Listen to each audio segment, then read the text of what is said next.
अब पछताए होत क्या जब चिड़िया चुग गई खेत। रीवा शहर में जलभराव और बाढ़ के बाद मची अफरा तफरी के बीच यह पुरानी कहावत प्रशासनिक लचरता पर बिल्कुल सटीक बैठती है। जब बस्तियां जलमग्न हो गईं, घरों में गंदा पानी घुस गया और हजारों लोग बेबस नजर आए, तब जाकर सिस्टम की नींद टूटी। लेकिन सबसे बड़ा और सनसनीखेज सवाल यह है कि क्या यह सिर्फ कुदरत का कहर था या फिर फाइलों में दफन की गई एक अनदेखी चेतावनी का खौफनाक नतीजा।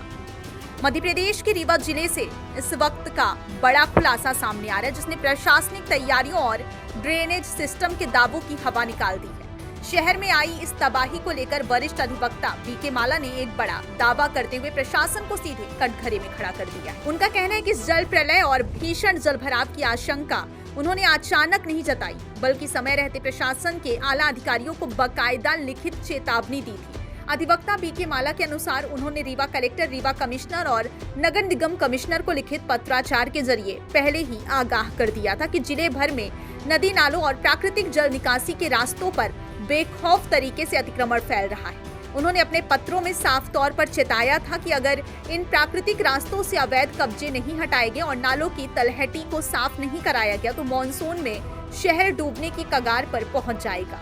बावजूद इसके इस गंभीर और आधिकारिक चेतावनी को कागजी फाइलों में दबाकर छोड़ दिया गया। नतीजा वही हुआ जिसका अंदेशा था। भारी बारिश होते ही उफनते नाले सड़कों पर बहने लगे, रिहायशी इलाकों में हाहाकार मच गया। देखिए, जो रीवा जिले में रीवा नगर निगम के अंतर्गत बाढ़ आई है, इस प्राकृतिक आपदा में समस्त बाढ़ प्रभावित व्यक्तियों के प्रति हमारी भी संवेदना है और समस्त रीवा जिले के लोगों की संवेदना है। पर जिस प्रकार बाढ़ आई है उसका मुख्य कारण की समीक्षा होनी चाहिए, चर्चा होनी चाहिए।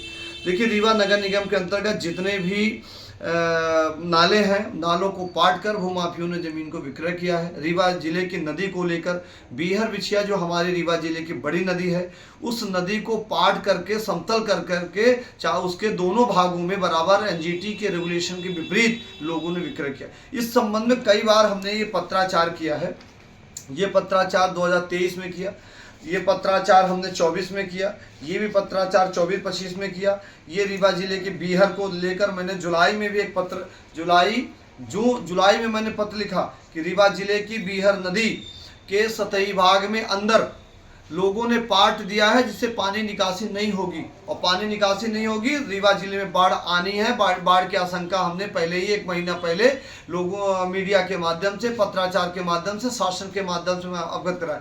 रीवा नगर निगम के माननीय महापौर जी को, रीवा नगर निगम के आयुक्त महोदय को, राजस्व अधिकारियों को, जिले के जिला अधिकारी को और माननीय संभागायुक्त को इस आशय का मैंने पत्र दिया था। और इस आशय में आयुक्त महोदय रीवा, संभाग रीवा ने नगर निगम को, कलेक्टर महोदय को पत्र जारी किया। माननीय कलेक्टर महोदय को भी मैंने पत्राचार के माध्यम से किया और देश के चौथे स्तंभ मीडिया को भी मैंने अवगत कराया मीडिया के माध्यम से कि रीवा की बीहर बिछिया नदी को जो जिस प्रकार बाउंड्री बना के शांति इंफ्रा, शाही बिल्डर्स व अन्य लोगों के द्वारा पार्किंग, बड़े बड़े बिल्डर द्वारा बिल्डिंग बना ली गई है, एनजीटी के रेगुलेशन को पालन नहीं किया गया है। रीवा नगर निगम के वार्ड क्रमांक 2 टेकुआ, एक एरिया टेकुआ में अवैध प्लाटिंग हुई, जिसमें प्रमाणित हो गया राजस्व अधिकारियों के द्वारा कि यहाँ पर ये नाला है, नाला के भूखंड को बराबर करके बेच लिया गया। तो आखिर बाढ़ आने के पहले उस नाले को साफ क्यों नहीं कराया गया?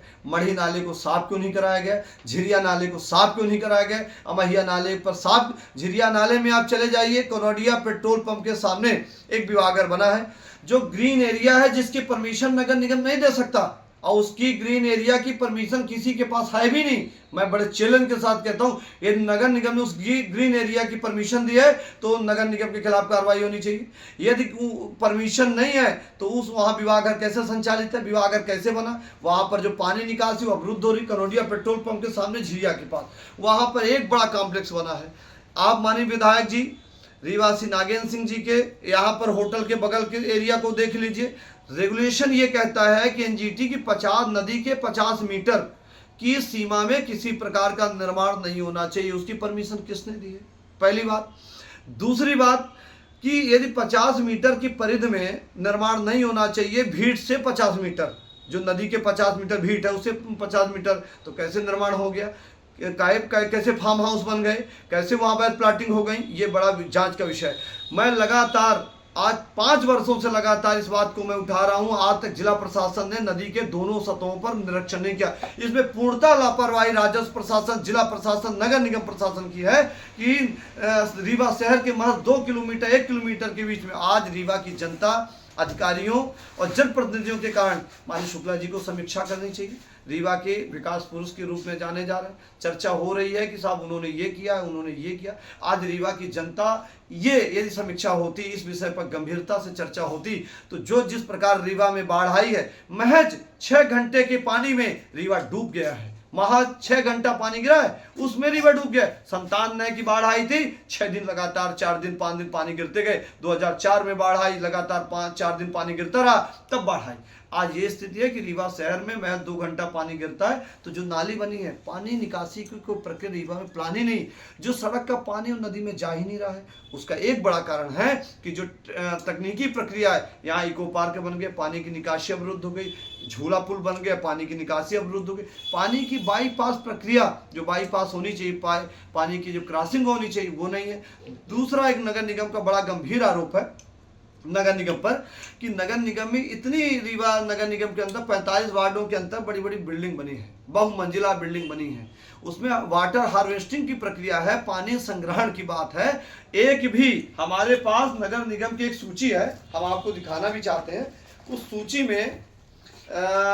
सूची में नगर निगम के अधिकारी रखे हैं सूची। उस नगर निगम के अधिकारी हमको लिस्ट बना के दिए हैं कि इतनी वाटर हार्वेस्टिंग की प्रक्रिया हमारे नगर निगम के। यदि पानी वहाँ संग्रहण होता तो ये पानी सड़क में कैसे आता?